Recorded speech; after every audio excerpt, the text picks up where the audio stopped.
Europe Matin. 7h55, c'est l'heure de passer à table tous les jours sur Europe 1 avec un chef qui nous aide à préparer le déjeuner ce matin. C'est Laurent Navarro qui nous accompagne. Bonjour. Oui, bonjour. Bonjour à tous les auditeurs. Merci d'être avec nous. Chef du food truck Les Foods du Volant, c'est à Toulouse. Vous rentrez du marché. Dites-moi, qu'est-ce que vous avez trouvé ? Alors aujourd'hui, c'est la période qui a commencé de la courgette niçoise. Donc elle est très facilement reconnaissable puisqu'elle est un petit peu biscornue, souvent en forme de U et d'une couleur un petit peu verte clair. Et de temps en temps, on a aussi la chance de la trouver avec la fleur, une de ses embase. Alors dites-moi, qu'est-ce qu'elle a de particulier cette courgette niçoise ? Elle n'a pas le même goût que la courgette traditionnelle qui est vert foncé ?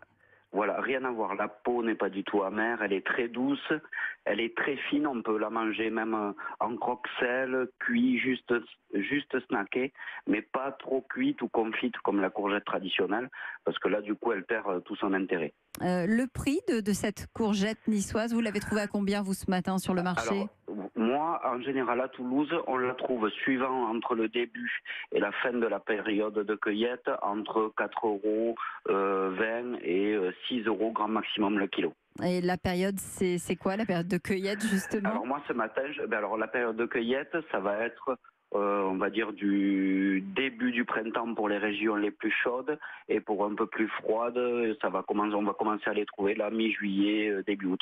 Bon, j'ai acheté mes courgettes niçoises. Qu'est-ce que je prépare, Laurent Navarro ? Alors, moi j'aime bien les faire très légèrement cuites, snackées ou en croque-sel. Alors là, j'ai décidé de vous proposer une recette très simple à faire et qu'on peut aussi préparer à l'avance. C'est un gravlax d'eau de cabillaud. Oui. Donc il suffit de mélanger 40 grammes de sucre et 40 grammes de gros sel.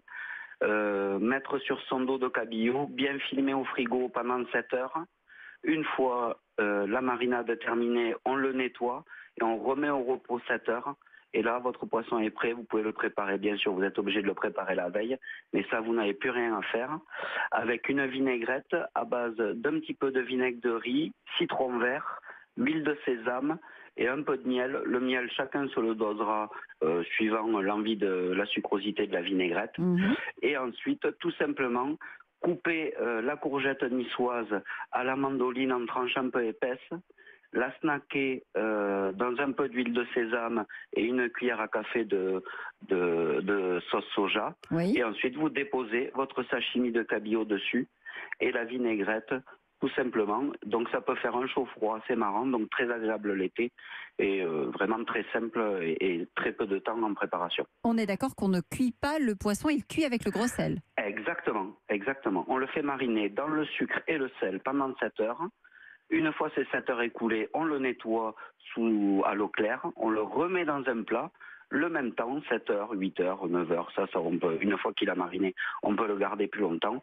Et donc au dernier moment, vous le coupez en tranches fines au couteau tout simplement et vous le déposez sur vos courgettes juste snackées avec la vinaigrette. Il n'y a plus qu'à, comme vous dites. Laurent Navarro, chef du food truck Les Foods du Volant à Toulouse. On vous met la recette bien sûr ce matin sur europe1.fr.